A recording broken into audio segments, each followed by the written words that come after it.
Good evening, everyone.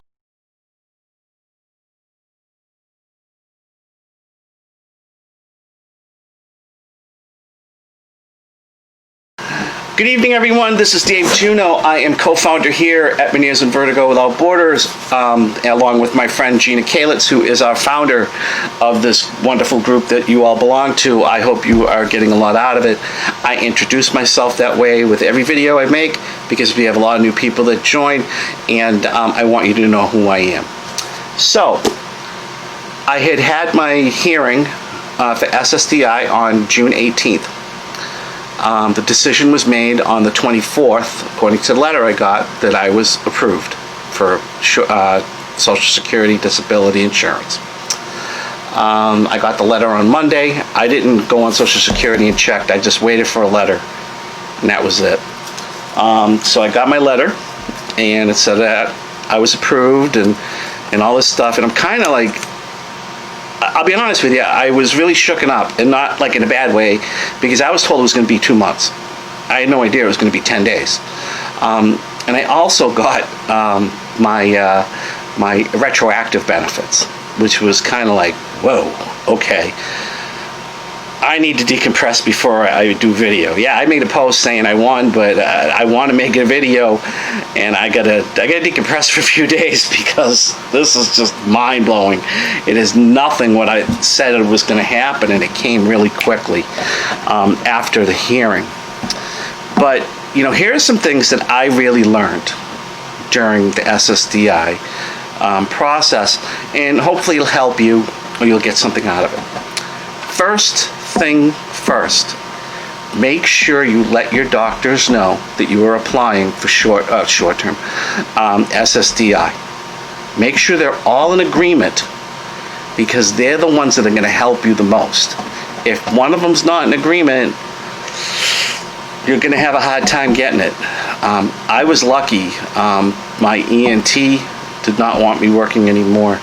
My primary care, who wrote the most wonderful letter, did not want me working anymore.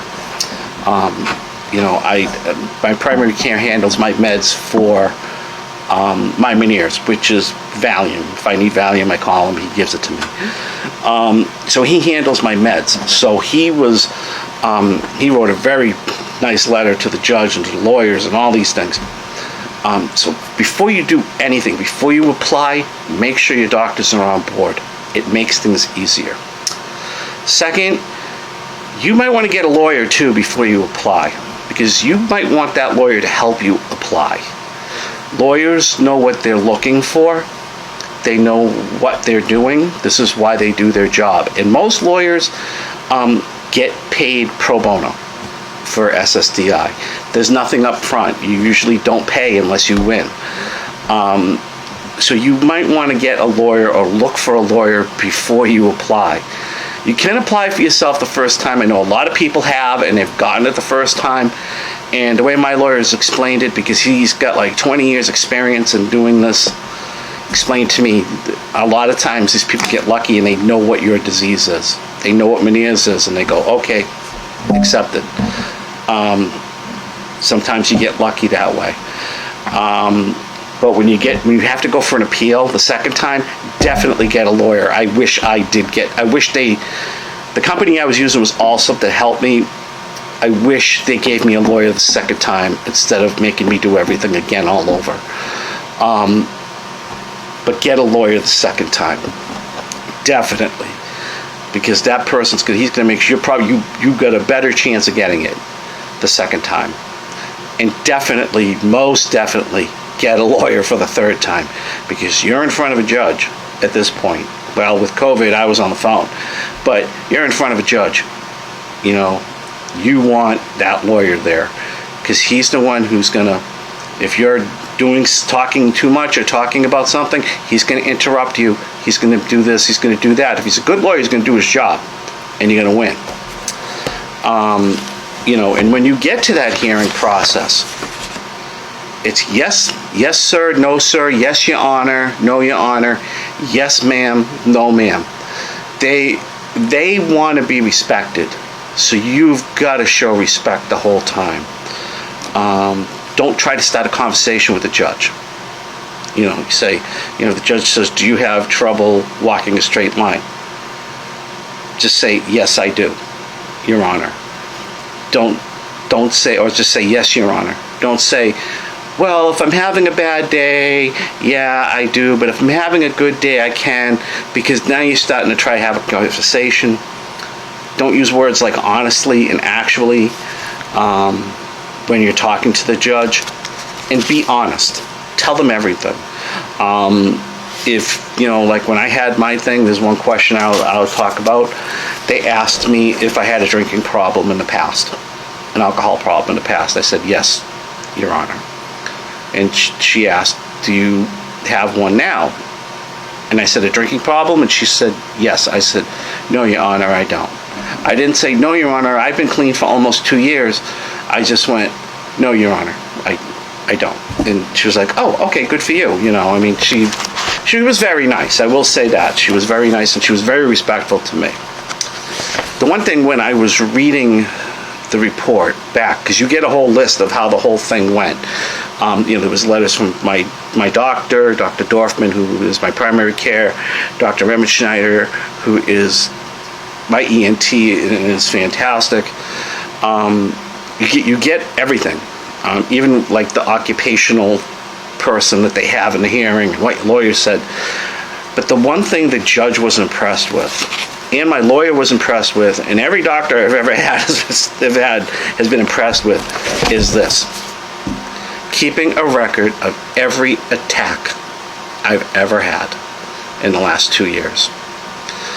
The judge even wrote in the comments on my hearing thing, I'm really impressed with the I think they would call me the defendant. I forget the word she said, but I think it was defendant. I'm very impressed with the defendant that they kept a record of every attack they've had for 2 years. I wish more people did this. It makes my job a lot easier. So keep a record of your attacks. Drop attacks, vertigo, loss of hearing, tinnitus out of control. Keep a record. This saved me. Even the lawyer said, the reason why you're going to win is because of that record you keep, the diary you keep. And this, you know, I've advised about this before. Gina Kalitz has advised about it before. That's where I got the idea from her, and I've thanked her thousands of times for it. You got to keep a record. This saved my butt. I think I would have won regardless, but just from the notes from my doctor. But this really saved my butt. So keep a record. Start it today. Every attack you have, everything, keep a record. That way, when it comes time for hearing, or when you go for SSDI, you copy this, or scan it to your lawyer, or copy it and fax it to your lawyer, and they're going to be like, wow, okay, you do have a problem. We can help you. So, like I said, keep a record. I can't stress this enough. Keep a record. You know, also make sure you have, you know, your meds listed. Write them down. You don't need to bring them if you have to go to a hearing, but you might want to write them down because they will ask you about that. They asked me about it. But all in all, the experience, it was a long journey. It was a tough journey. Near the end, I was getting very, very nervous and very, very tense because I'm like, oh my God, I'm going to have to force myself to do something, to go to work. And, you know, it you know, just the hard work that I had done paid off. And, you know, so if you put the work in, it's going to pay off for you. So if you're thinking about applying for SSDI, you're in the middle of an appeal, anything, I hope this stuff helps you that I'm talking about, because I am extremely thankful for the friends that I have on this site that understand what I've been going through. And my friends on this site know who they are. And I'm thankful for all of them who've helped me through this process of getting SSDI. Please, thank you very much from the bottom of my heart. I love you all. But that's about it. You know, 3 main things. Main things. Make sure your doctors are on board. Find a lawyer. Even if you're going to apply the first time, it does make sense to find a lawyer. If you apply on your own and try to get it on your own and you get denied, second time, definitely get a lawyer. If you think you can do it the second time, appeal on your own, because the third time you're going on a hearing, get a lawyer. Most definitely get a lawyer. 5th thing, keep the record. Keep a record of every attack you have.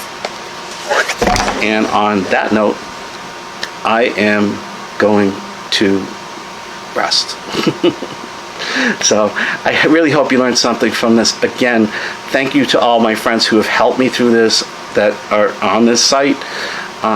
You guys have been a lifesaver. I'm indebted to you, and I love you all. And I hope you all have a spin-free rest of the week. Happy 4th of July for those of you from America. It's 4th of July weekend coming up, or as the British like to say, it's Treason Day. I'm joking. But happy 4th of July, and I will see you again soon. Take care.